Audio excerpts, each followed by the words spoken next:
What's up, guys? This is Brave, and I'm back for another review of Belle Collective. I know, I have been MIA from this show for a cool little minute, but your girl is back. So let's get right into it. This is season 3, episode 9, I believe? Yeah, I think it's episode 9. Baby, let's just get right into this review. First things first, we gotta talk about So Gucci, y'all. She meets up with her daughter, D, and her grandbaby, right? So Dee lets her mom know that her and her baby daddy, they not really doing that well. And basically they are separated. And now they just try to figure out, what they gonna do to move forward. Either they gonna be together or they're not. Now Gucci, she does tell her daughter not to lose herself, as well as not lose sight of all the things that she has going on. And I'm like, you know what? That's actually some great advice, because there's a lot of young women, hell, there's a lot of older women who get lost in their relationship with a man, and then they completely lose sight of everything that they have going on for their personal self.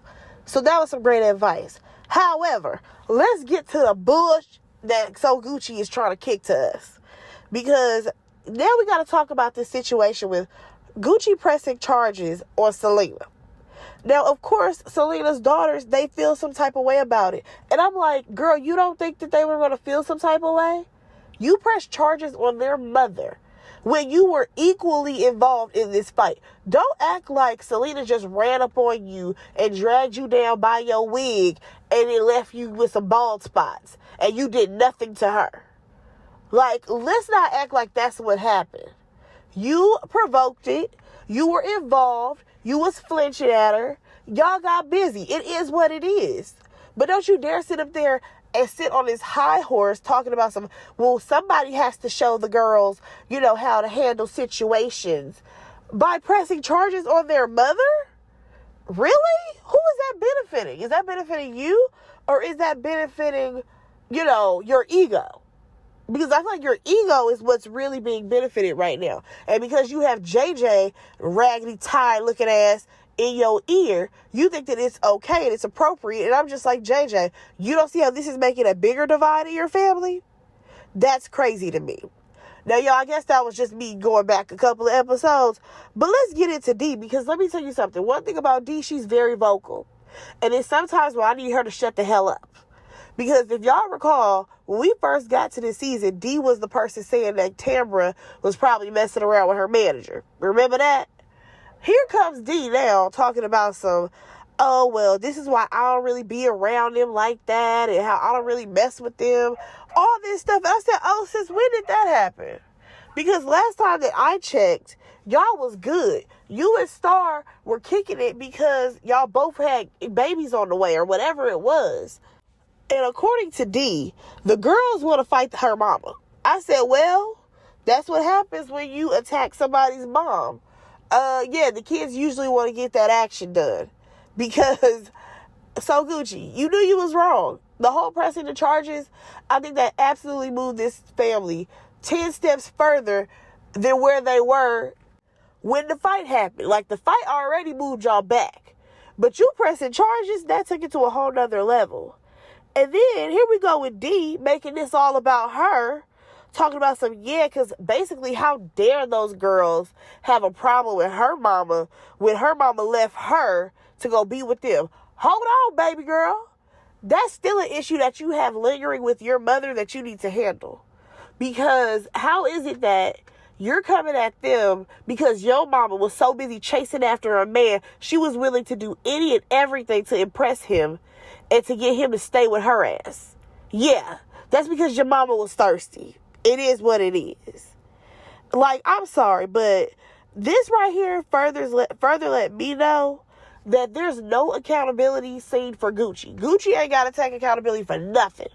You already have the girls who are divided, who are taking her side in this situation, because Letitia over talking about there was an intruder, calling Selena a goddamn intruder, okay? On the Bells. Please. Y'all ain't no real fucking group. Cut that shit out. And then, on top of that, here we have with So Gucci whining and crying to anybody who will listen about how she feels that what she's doing is right. That shit is crazy to me. Like, where is the accountability for Gucci? Gucci has not said, you know what?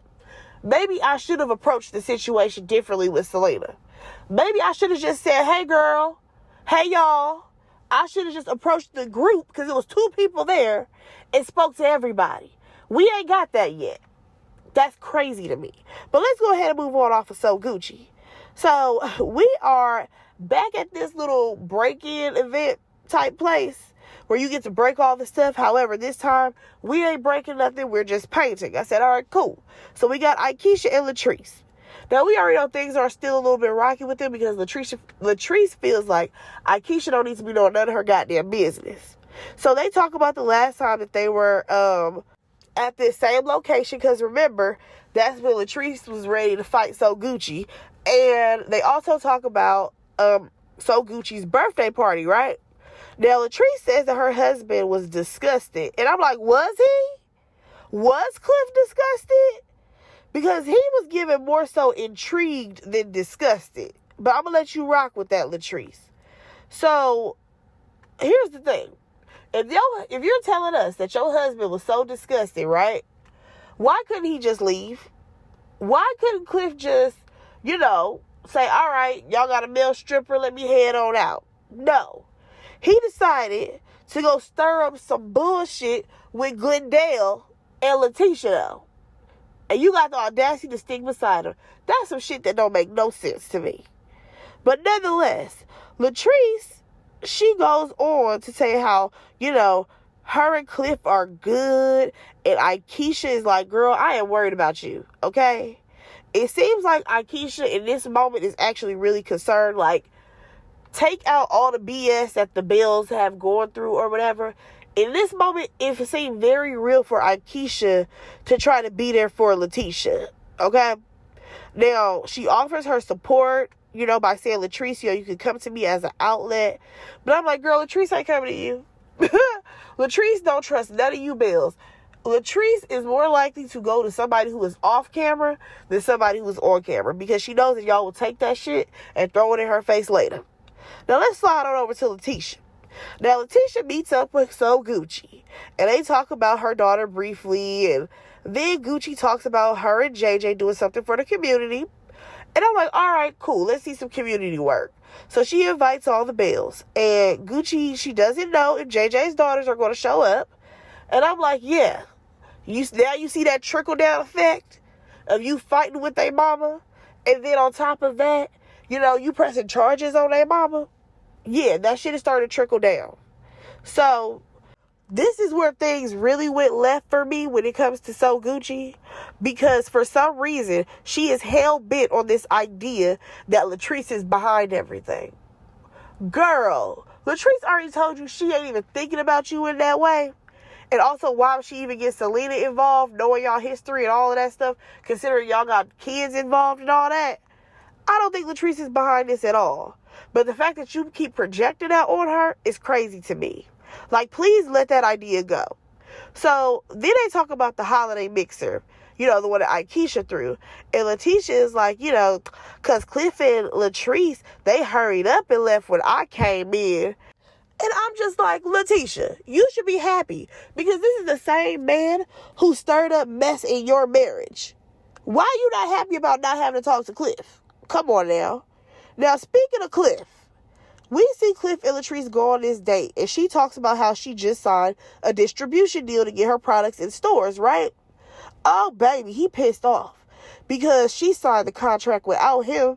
And I will say this, that Latrice does have a point that she has to keep trying to prove to him that she don't need him because he treats her like a child. Now, me personally, though, I don't think the couples need to have all their businesses tied together.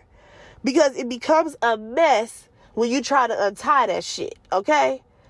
For example, let's jump back to Huntsville, y'all. Melody from, what is it called? Love and Marriage Huntsville. Married to Martell. They had multiple businesses tied together. But every business had to be dissolved and she had to start from scratch.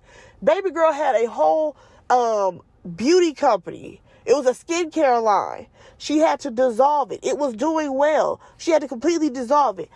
He didn't even have anything to really do with the skincare line. However, because it was under that umbrella of their businesses being tied together, it had to be dissolved. Now, baby girl definitely came back bigger and better. You know what I'm saying? Shout out to Melody. But I'm just saying, when you start to tie your businesses in with your husband, you know what I'm saying? We have this idea we got to keep doing everything together. The fuck not? Because some things, baby, you have to keep for yourself. Like, it is what it is. And I feel like as for Latrice, she definitely needs to keep all her business dealings and her hair shit to herself, because Cliff is unpredictable. Oh, no, honey. No, no, no, no. So we then see that, Latrice, she tries to go talk to Cliff because this man, he done got up and he done decided to walk off. But what's crazy to me is that he is really standing on this idea that she should have come to him. And I'm just like, you're acting like this girl can't read. You acting like this girl can't read over a contract. Take it to a lawyer. Have them look over it. Make sure it's a solid deal. Come on now, Cliff. But no, you have to be in control. Like, he was literally standing there 10 toes down on the fact that, this deal will probably go sour because he wasn't involved. Like, could you at least be proud of her for a second? Come on now. It got to the point where she literally left the restaurant in tears. And he was literally belittling her. And I'm like, Latrice, baby, you got to let this man go. You have to. So let's slide on over to Letitia, y'all. Letitia got the local news down at the Enterprise. So this way she can tell the local people of Mississippi about her brunches, because we got to promote these things so that we can make our money, right? So, according to her, this is a brunch that when the women attend brunches like this, baby, they link up and make millions together. Baby, I want to see proof. Who has linked up and made millions? So next thing you know, Marie pops up and they talk. So Letitia talks about how she wants Latrice and Marie on a panel together. So I'm like, okay, that's interesting because, these two don't really get along. Is it going to be different panels, or you mean like at the same time Latrice is sitting right next to Marie? Because that would be a little awkward. Now, we learned privately they have had some issues because Marie feels like Letitia owes her an apology because she was going to bat for Latrice when Latrice lied. Now, this is from stuff that stemmed from, season 1, I think? Season 1, part of season 2, I think. So, here we go. The girls are, they are yelling at each other. They are, going back and forth. I'm like, whoa. We have not seen these two argue like this since that one brunch that, Letitia had. So this is real interesting to see because they've been like good girlfriends this entire time that we have, been watching this show so far, season 3. However, I will say this, Letitia, I feel like you are making this all about you in this moment because you need somebody to fill in that spot for that brunch. Because let's be honest, Marie makes the most money on this show. According to the way they have set this up, as far as her businesses and all this stuff she got going on, her methadone clinics, it seems like Marie has more of the financial stability and the millions that you're talking about, all that big talk that you're doing in your brunches. You need her as an anchor. So you might want to pipe down and apologize so that way, she can go ahead and say, yeah, girl, I'm going to do it. But nonetheless, we finally get that apology, right? And they, kind of cry about it. And then we got to move on and talk about Glendale. Y'all, Letitia had the audacity to play in our face talking about I'm back dating Glendale. Girl, bye. Like, we knew this already. We knew you wasn't leaving that man. So Marie, her confessional, she basically says that she knows her friend ain't leaving her husband. Yeah, you right. She not. She ain't going nowhere. But let's go ahead and move on because we are. Latrice, she is staying at her brother's house, y'all. And she's having a conversation with her mom. One thing about Latrice, she is going to run away from Cliff and run to her brother's house. Now, baby, I don't know what her brother do for a living, but his house is nice. As far as what we have seen, you know what I'm saying? All that land he got, beautiful. Really peaceful and beautiful. So, she, in this conversation with her mother, she says that she's trying to figure out, how they can be equal in this marriage. Now, Latrice, she even addresses the fact that she is the one who brought in this idea of calling him Zaddy because of her own trauma, and now that she's grown as a woman, she wants a husband and not a daddy. Girl, good luck. Good luck, because I don't see this dynamic changing. The way you met him, the way you have kept him, is how you're going to keep him, because he don't want no changes. That man is 1,000 years old. Them old men don't change. He wants you needing him. He wants you to not be independent. He wants you to, act like a child, and he has to raise you. I don't see him changing, baby girl. So you just may have to let this man go. So according to Latrice, she's going to stay with her brother for another week. I said, well, girl, how long you been there already? So you working on 2 weeks of being in this man's house? Interesting. But let's go ahead and move on. Y'all, we get to Gucci's event. And the Belles come. Or at least we see Letitia and Latrice at first. And then Tambra, baby, they didn't even give a damn about Tambra, because she was there for a hot second and she hardly got any camera time. So they out here giving the people t-shirts and socks. And JJ's daughters, they actually do show up. And now it is clear that they are here to help out with the event. They not here to talk to So Gucci. I don't even think that they spoke. Now, Akeisha and her husband, they come late when the whole thing is winding down. I said, first of all, why y'all always late everywhere y'all go? What's going on here? Did y'all not want to help, but y'all still want to get paid to film the scene? What's going on here? And then next thing you know, the important stuff. Letitia, she decides to pull Latrice to the side. I said, what the fuck is you pulling her to the side for? Oh, are you going to tell her that you talked to Marie and you had to apologize to her because you lied? I mean, you was, supporting a liar? Or what's about to happen here? Oh, no. She gets up there because she is concerned for Latrice. And she tells her how the Belles are talking about her marriage. And Latrice, she tries to, brush it off. But Letitia is like, no, we're concerned because if he disrespects you like this in public, what is he doing in private? Girl, we can say the same thing to you about Glendale. What the hell is this? I mean, talk about pot calling the kettle. Letitia, I'm sorry. Great message, wrong messenger, because you need to be listening to your damn self. We literally watched Glendale disrespect you multiple times. The way he blew your fucking phone up because Cliff told you that it was a stripper in the building. Are you kidding me? The way he was cussing your ass out. The way he popped up on you because he had a tracking device on you. Acting a fool at that house that you couldn't even get into because now he know where you live for you to end up dating this nigga.